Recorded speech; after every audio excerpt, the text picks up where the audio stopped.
Pictures on the flyers showed a young 18-year-old, Diana Maria Lopez Pinel. The young girl was of a very weak build, at about 6 feet tall. Her black hair, brown eyes, and delicate look made her irresistible. The evening before she vanished, she was wearing pink shorts, a t-shirt, a white sweatshirt, and black sneakers. The description said the girl left home the night before and quickly disappeared. Since last night, her family, along with volunteers and special services, have been desperately and tirelessly looking for the missing girl in every possible way.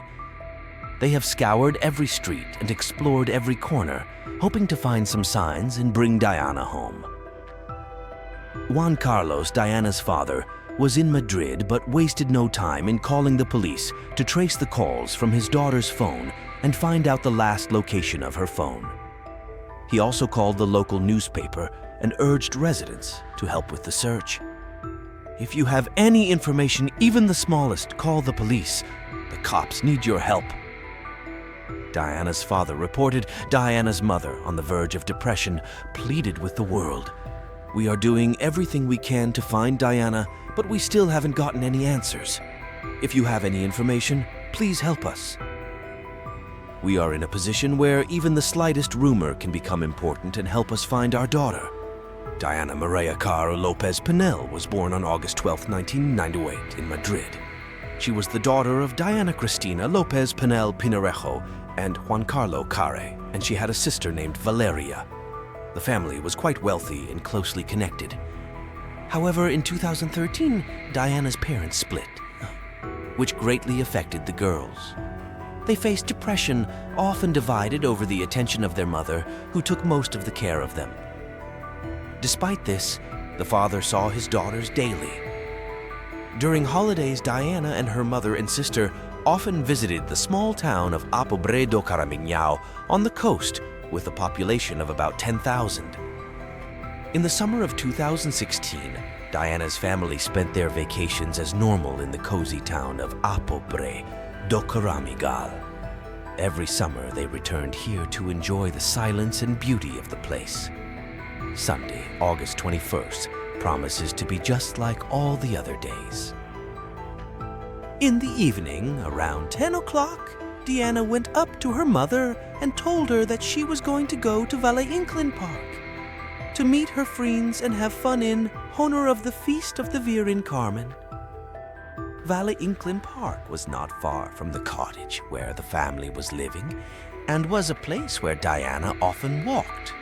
Her mother, seeing nothing strange in it, allowed her to go there again. The girl spent that evening happily among her friends. 4 hours later, Diana said goodbye to her friends and was about to return home, not thinking that this would be their last goodbye. On the way, she met her friend Paseo de Ariel, not far from the very pizzeria where Diana often spent time. It was about 2:30 in the morning when they said goodbye. Paseo de Ariel was the last person to see Diana on that dark night. The morning of August 22nd, 2016, turned into a nightmare for Diana's mother, Maria Kwer Lopez Pinel. She knew that something was wrong with her daughter. The girl hadn't come home from a party. Her cell phone was off or out of range, and this caused concern. The mother decided not to wait and quickly called the police, reporting her daughter missing. Based on the information from the mother, it could be assumed that Diane did not have any major emotional or mental health problems, despite a troubled childhood due to her parents' divorce. Her prolonged absence was very strange and raised major concerns. Police began to unravel the tangle of incomprehensible events surrounding the loss of Diana Maria Kwer Lopez Pinel, and investigators had to find out what happened when Diana went without a trace. It turned out that Diana's last texts were sent to a friend of hers from Madrid via WhatsApp. In them, she wrote about a certain stranger who was stalking her and yelling strange phrases, scaring the girl. These messages were Diana's last touch with the outside world, as she no longer responded to them, although they were read. The next day, the cops began to trace the route Diana had to take to get home. It was there, along the road, that they found a black hairband that looked very much like the one Diana had been wearing that night. It was the only thing that was found at the scene of the disappearance. But other than that, the investigators had no other proof. Diana's friends were unable to provide any useful information, and there were no CCTV cameras on the last part of Diana's journey. The street was poorly lit and thinly populated, with only a few garages and a dilapidated Boomerang nightclub along the road. Some witnesses claimed to have seen Diana get out of a car with 3 guys in it. Allegedly, she moved to another car, which took her away from the port, but these accounts were not confirmed. Investigators considered 2 main accounts of what happened. The first one suggested that Diana was taken by someone she might have known. The second version tied the disappearance to a possible attack by a maniac. Diana's mother even offered a third version that her daughter, Mainasuk, a friend and ex-boyfriend, reported that she met a guy from Morocco, and together they bought marijuana. But this knowledge only complicated the picture of the disappearance. An important point was the information in the media about the finding of the clothes that Diana wore that evening. However, Diana's mother denied this information, saying that no clothes were found. In addition, her credit card and documents were left in the house. Diana could not just run away, leaving all her belongings and papers behind. This fact and other circumstances proved that the girl's disappearance was not of her own free will. Nevertheless, the case still remained mysterious and could not be solved. Shortly after Diana's absence, the press reported on the quarrel that broke out between Diana and her mother just a few days before the tragic event. The media claimed that Diana had suffered a nervous breakdown that needed medical attention, and that her younger sister, Valeria, had also been hospitalized with the same symptoms. To avoid further litigation and conflict, custody rights for the younger sister were transferred to the father on Thursday, September 1st. This was a preventative step to avert further strife in the local community, which was already gripped by an unsettling atmosphere over Diana's disappearance. The father and his daughter left town, and whispers began to spread that the family was hiding something important. According to Diana's friends, running away from home was routine for the sisters, especially for her younger sister Valeria, who was only 9 years old. Relationships in the family were complicated, and quarrels between mothers and daughters were not unusual. This information became available to the public, and the question quickly arose: why was the mother so worried when Diana did not return home, if the girl had previously often left home? On Wednesday, August 31st, Diana's parents did not show up for a scheduled press interview where they were set to give details of the investigation.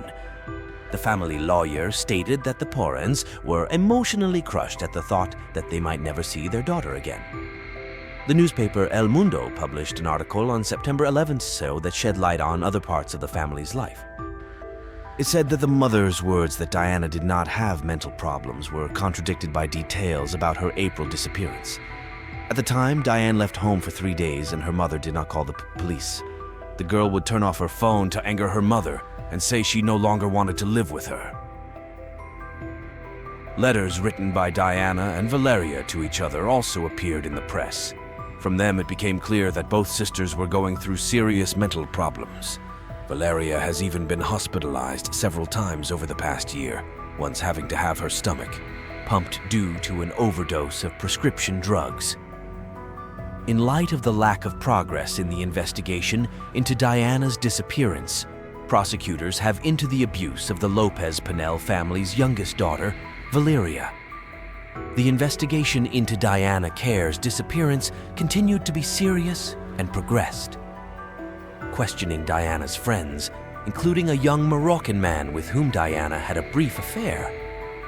All of these steps failed to yield the desired results, and further police searches remained unsuccessful. The police performed extensive searches in the mountains, forests, rivers, and lakes near the site of the disappearance. However, it appears that Diana left around 3 a.m., and the last signal from her phone was found in the Tarragona area, 13 miles from where the family was living. 72 days after her disappearance, Diane Kwer's case remained a riddle. None of the investigators' leads have yet been proven. In addition to a hairband, police found a cell phone that fit the description of Diana's phone. Her father acknowledged that it was his daughter's cell phone. 2 months after her disappearance, Diana's Facebook page was suddenly activated. Friends and relatives quickly notified the police and provided screenshots. It turned out that the Remind Password function had been used to avoid entering profile login information. This left two ideas. Either Diana had lost her password, or the attacker was trying to gain access to her profile. Diana's phone was a key element in the case. However, it was never able to shed any light on the strange disappearance. On November 10th, 2016, the driver of the very car in which Diana was supposedly last was finally recognized. The man had earlier been detained on charges of human trafficking. Information about his role in Diana's disappearance was kept secret for a long time so as not to disrupt the investigation. His wife stated that he was with her that night, which excluded him from the list of suspects. However, on December 25, 2017, an incident happened that became a key point in the investigation. One of the girls was struck by a man. In the morning, cops arrested 41-year-old Jose Enrique Abingay, who was also known as El Chico. The man already had a Chilean past. The police quickly found out that Jose Enrique turned out to be the same driver detained in 2016 on suspicion of kidnapping Diane Kwer. However, he was then released because they believed the alibi given by his wife. The cops again questioned the suspect and his wife. As a result of the interrogation, the wife admitted that she had earlier lied, and in fact, on the night of Diana's disappearance, her husband was out of the house and did not return until 4 a.m. Jose Enrique was finally forced to admit that he accidentally hit Diana on the road and was afraid to go to the police. That is why he chose to dispose of the body. However, he later changed his story of events, confessing to kidnapping and killing Diana. According to him, he came to the beach to pick up gasoline from abandoned cars, and it was there that he saw Diana. Jose kidnapped her, tried to force her to have sexual intercourse, and then killed her. This shocking truth brought new details to the case and proved that Diana Kwer's disappearance was the result of a gruesome crime. The disappearance of Diana Kwer Pinel was a long and harrowing experience for her family and everyone who watched the case. Nearly 500 days of investigation and constant media rumors only added to the pain of her loved ones. The accusations aimed at Diana's parents only served to confuse and hinder the investigation. Despite this, through persistent research and the testimony of a second victim, Diana investigators were able to gather the necessary proof and find the perpetrator. Diana will be remembered by her loved ones as a bright and vivacious young woman who was unhappy enough to find herself in the path of a violent criminal. Her story serves as a reminder of how important it is to unite in the difficult times of fighting crime, to end impunity and ensure the safety of all citizens.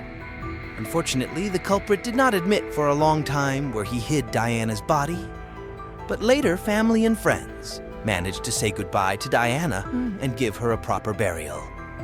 The body was found in the well of an abandoned building. In January 2018, Jose was sentenced to life in prison with the chance of being released.